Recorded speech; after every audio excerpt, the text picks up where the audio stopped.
I'm very excited to welcome back one of our great friends to MC our next session. I'm happy to introduce someone who's been part of the North Carolina Child Hunger Leaders Conference and Community for 11 years. We count on him every year to celebrate with us. He is the evening news anchor for WRAL TV and is a champion for child hunger leaders and their work. Please help me welcome our friend, Gerald Owens.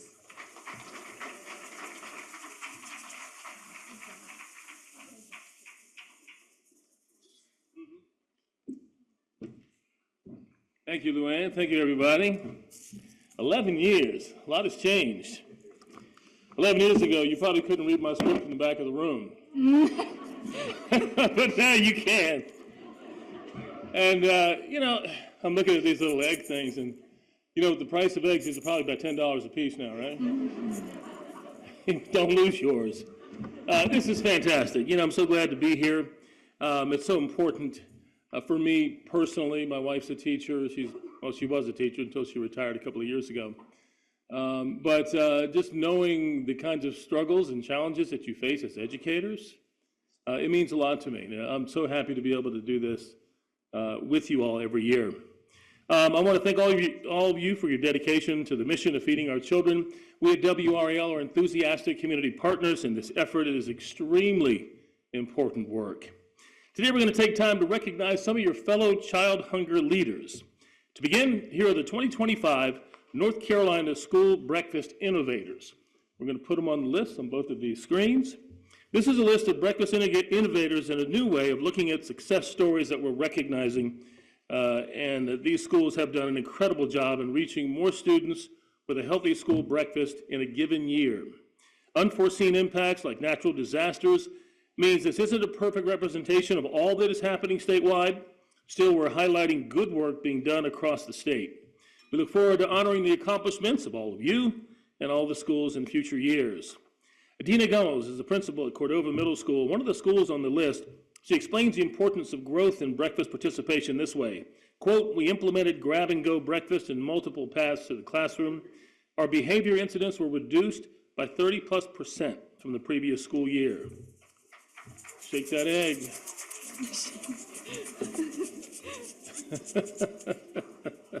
That's part of a rap song, I'm sure. I'm not going to sing the rest of it. All right. It's the kind of impact that school breakfast can have on a child's education. There are 26 schools on the list. We're going to read them, and please use your shakers to congratulate them. If you're on one of these school or district teams, please stand up as we cheer for you and your school so we can find you afterwards. We're going to take some, ask you how you did this. This is important. The 2025 North Carolina School Breakfast Innovators list: Irwin Montessori,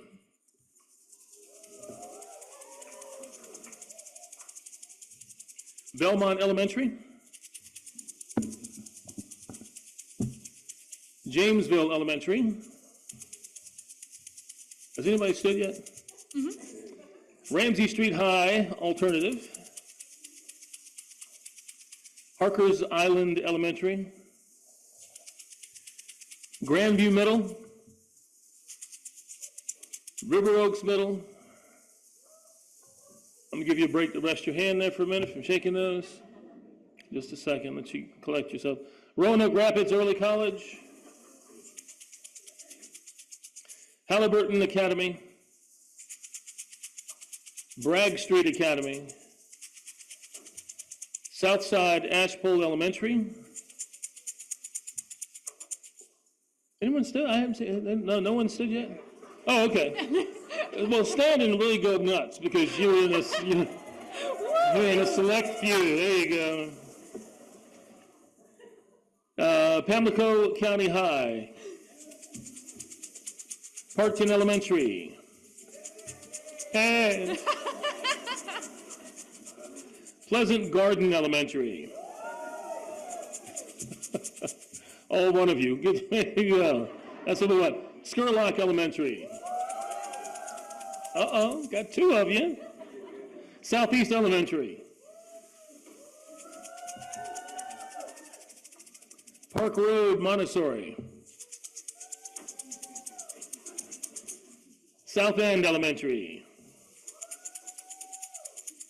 Cordova Middle School, Sandy Grove Middle School, Northview Academy, Marjorie Williams Academy, Millis Road Elementary,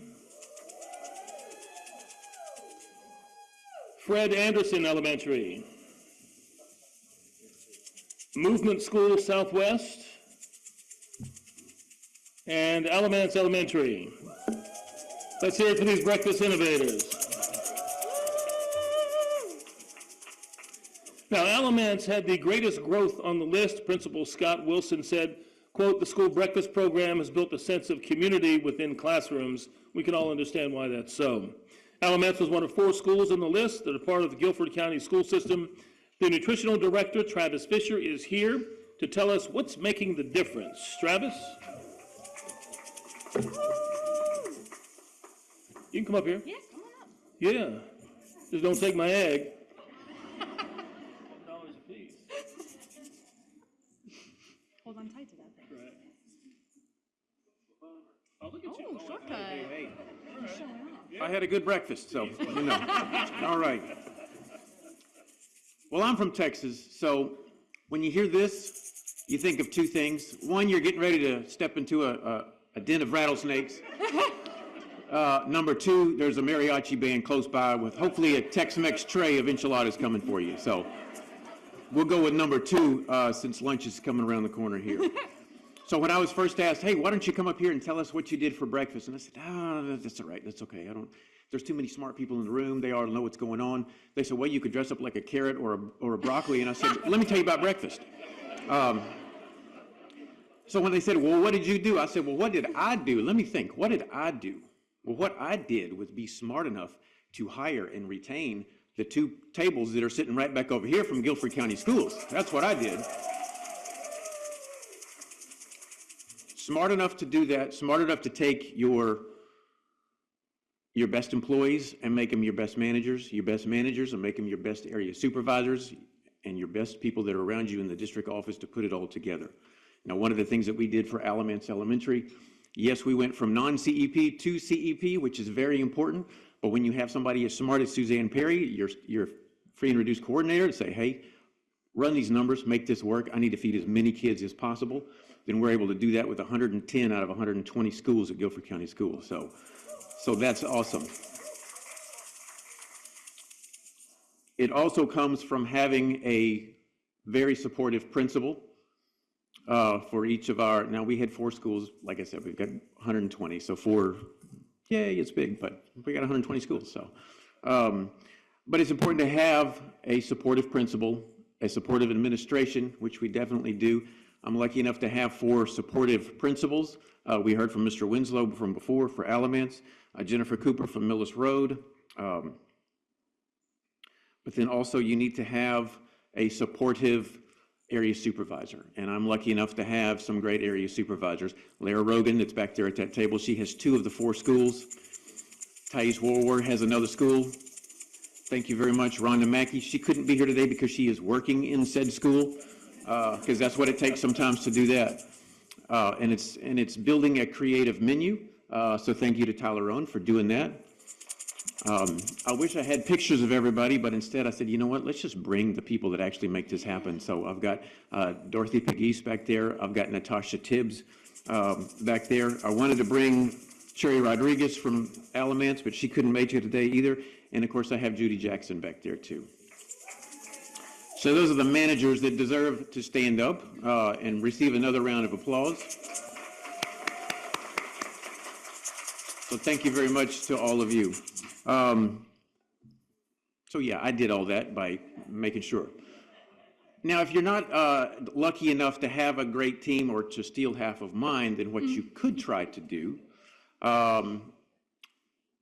is, like I said, come up with a creative menu, an innovative menu, something that's going to take them to go, you know what, let's not go through the drive-through, let's go to school and eat breakfast instead. They're going to get there on time, right? They're going to actually be in class. But it's also bringing an awareness to the students, an awareness to the community, to the parents, letting them know, hey, we're CEP school. Everything is free, right? No charge. Come in. We're running a business. I tell my team, hey, we're running a business here. So in a business, you take your business to the customers.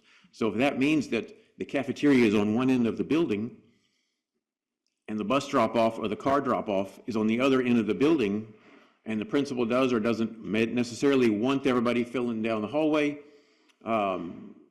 then you take breakfast to them. Buy breakfast in the hallways, buy second chance breakfast, by grab-and-go breakfast, and getting the community involved with that, the principal involved with that, being very supportive, allowing me to do what I need to do, which is allowing my staff to do what they need to do, and be creative in it, and come to me and say, hey, we need a breakfast in the classroom over here because we're only serving 20% of our students.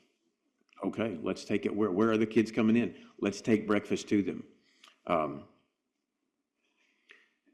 It's announcing and being sure that you go over in your open mic nights.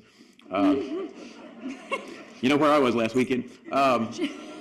In your open houses and your community nights and things like that, where you're telling parents, hey, it's free, come on in, get it. Let's do breakfast in the classroom. And if everybody from DPI will just kind of close your ears for just a second. One thing that I tell my principals is, hey, on breakfast in the classroom, there's no returns. You can't return it unless the student isn't there, all right? But it's anticipating, hey, there's 18 kids in the class, I sent down 20, and we're gonna have 2 come back. Okay, great, don't send me down 5 back because the other students didn't want it. No, let's make sure that they don't want it. Put it in front of them, and it's amazing how you put breakfast in front of a student enough, and they're gonna be like, you know what, I'm gonna drink this juice, if anything. I'm gonna eat this cereal bar, if anything. It's just, but again, reminding parents, putting it in social media, putting in the newsletters, making announcements, announcing to the students what's being served for breakfast that day and for what's breakfast tomorrow. And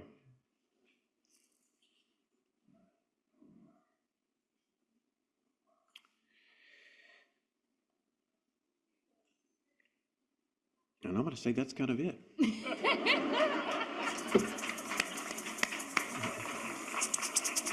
All right. Thank y'all very much. One thing that you can do too is we have incorporated Taste Test Tuesdays, which a lot of times is lunch items, but now that's copyrighted, so don't take that. So Taste Test Tuesday, about introducing breakfast items. And a great way to do that is, I believe it's next week for National School Breakfast Week. I'm going to be the first one to bring that up. Is it? I don't know. Maybe it's not. Well, we're planning on it, so it's going to be a great week in Guilford County. So Regardless, it is next week in Guilford County. All right. Thank y'all very much. I appreciate it. Sounds like Taste Test Thursdays are still open for grabs. Travis, I think you do well at an open mic night. I like your style. All right. The School Meals for All NC Coalition will be sending Alamance Elementary a special care package to say congratulations.